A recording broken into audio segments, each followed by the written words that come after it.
আলাদা করে বলার আমরা কবিগুরুর রাজ্যে জন্মেছি।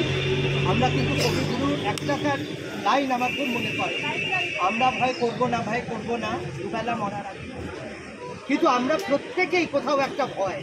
আজকে রাজ্য সরকারের হয়ে কথা বললে কেন্দ্র সরকারের চাপে, কেন্দ্রের হয়ে বললে রাজ্যের চাপে, এই দু দলের চাপে আমাদের রাজ্যবাসীর কী আতঙ্ক আমরা জানি। আজকে কোথায় কন্যাশ্রী, আজকে কোথায়, আজকে যে মেয়েটা মরে গেল, একটা মন্ত্রী আমরা এমপি কেউ তো এসে একটা মহিলার পাশে দাঁড়ালো না। এটা তো অবাক হয় কাণ্ড। ট্রান্সজেন্ডারদের কথা ছেড়েই দিই, ট্রান্সজেন্ডাররাই ছিল যারা নিজেদের ওই সুপ্রিম কোর্ট অব্দি পিটিশনার হয়েছিল। আমরা নিজেরা ছিলাম, আমাদের হয়ে কোনো মা বাবা ভাই বোন কোনো প্রতিনিধি সুপ্রিম কোর্টে পিটিশনার হয়নি। 2014-তে আমরা রাজ্যসভা জিত পেয়েছি, আমরা গর্বিত, আমাদের লড়াইকে আমরা সম্মান দিতে পেরেছি। কিন্তু আজ এইভাবে মেয়েদের মহিলা কমিশন তৈরি হওয়ার পরেও মেয়েদেরকে তাদের জায়গায়, এবং বিশেষ করে আমরা যদি দেখি সরকারি জায়গায় তাকে নির্যাতিত এবং রেপিত হতে হলো। তার কি আজকে দেখলাম আমরা, কালকের ছবি আমাদের কি দেখালো, ইন্টারনেট বন্ধ হয়ে যাচ্ছে, রাস্তায় পুলিশ নেই। এমনি সবাই সারা রাত ট্রাফিক পুলিশ টাকা তুলছে, কালকে সারা রাত পুলিশ নেই, চাইছে চাক্কা জাম হয়ে যাক, কলকাতাকে বন্ধ করে দেওয়া হোক, যে কোনো ধর্ম যে কোনো মিটিং মিছিলকে বন্ধ করে দেওয়া হোক, অচল হয়ে যাক।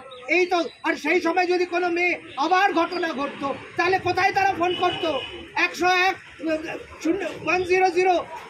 100 নম্বরে ডায়াল করলে পুলিশ আছে। কোথায় পুলিশ আছে? কোথায় পুলিশ? আমি নিজে, আমার বাবা পুলিশ, আমি 7 বছর ধরে দাবি করছি ট্রান্সজেন্ডারদের পেনশন নিয়ে। সরকার নিস্তব্ধ, হাজার হাজার টাকা লক্ষ্মীর খাতায়, লক্ষ্মীর ভান্ডার এবং এই যে পুলিশের খাতায়, দুর্গাপুজোর খাতায়। কই ট্রান্সজেন্ডারদের পুজোতে সরকার কেন টাকা দেয় না? কেন টাকা দেয় না সরকার? সরকারের বাপের টাকা, মমতা ব্যানার্জি নিজের পরিবারের টাকা, সরকার আমাদের ট্যাক্স নেই, প্রত্যেকটা রাজ্যবাসী ট্যাক্স দেয় এবং সেই ট্যাক্সের টাকায় সে পড়ছে তিনি এবং তার পরিবার। কি করে তার এত টাকা হলো? কি করে তার ভাই বৈবশাল হরিশ মুখার্জিতে বাড়ি করলো? কেউ সেগুলো নিয়ে বলছেন? আজকে নিজের বাড়ির মেয়েদেরকে এইভাবে নির্যাতিত হয়েছে দেখে আপনারা প্রতিবাদ করছেন। কেন আপনারা তার বাড়ির সামনে গিয়ে প্রতিবাদ করছেন না?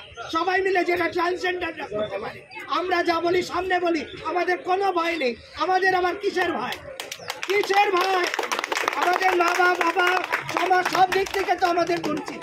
এবং এই মহিলা এবং তার পুরো দল এখন কোথায় গেল?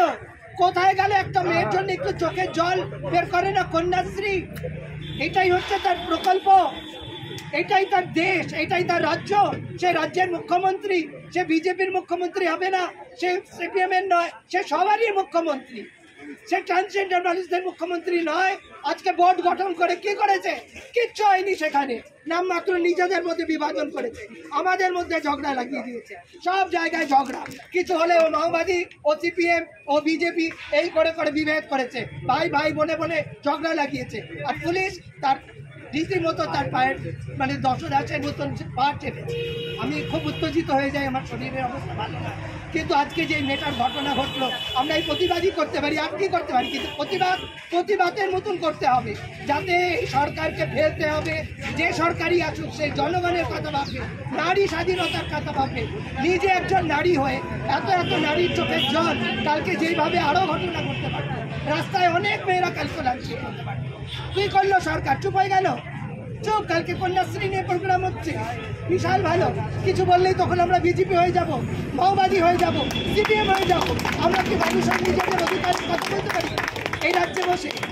আমরা একটা হোম চালাই সরকারিভাবে, সেই হোমে যখন বন্ধ হয়ে গেছে, সরকারি হোম, কেন্দ্র সরকারের, সেই হোমটা যখন বন্ধ হয়ে যায়, রাজ্য সরকারকে হাজারবার বলে সেই সরকার আমাদের দেয়নি। কেন? এটা কেন্দ্র রাজ্যের দ্বন্দ্বে আমরা কেন ঢুকবো? আমার ছেলেমেয়েরা, আমার পরিবারের ছেলেমেয়েরা যদি খেতে না পায়, রাস্তায় রাস্তায় তারা ভিক্ষা চাইছে। কি করতে চাইছে আমাদের সম্প্রদায়ের মানুষের? রাস্তায় রাস্তায় ভিক্ষা। কারা কাজ দিয়েছে সরকার? না তাদেরকে কোনো কিছু ভেবেছে? কোনো রকমের প্রকল্প ট্রান্সজেন্ডারদের জন্য হয়েছে? কিচ্ছু হয়নি। এবং আজকে মহিলাদের যে প্রকল্পগুলো সেগুলোকেও নষ্ট করছে। তা আমি আর বিশেষ কিছু না বলে আমি বলবো যে আমরা এই রাজ্য সরকার এবং এই প্রশাসন যারা পুরোটাই খারাপ, একটু একটু করে সবাই সজাগ।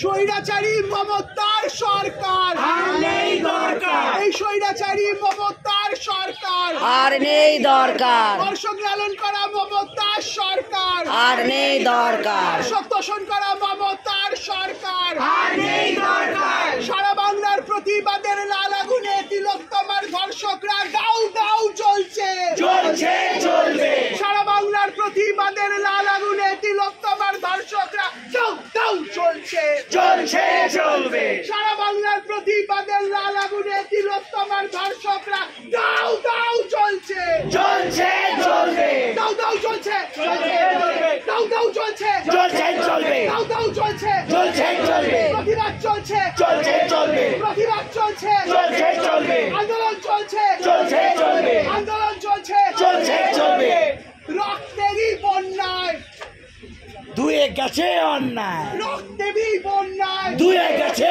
অন্যায়, রক্তেরই বন্যায় দুয়ে গেছে অন্যায়, রক্তেরই বন্যায় দুয়ে গেছে অন্যায়।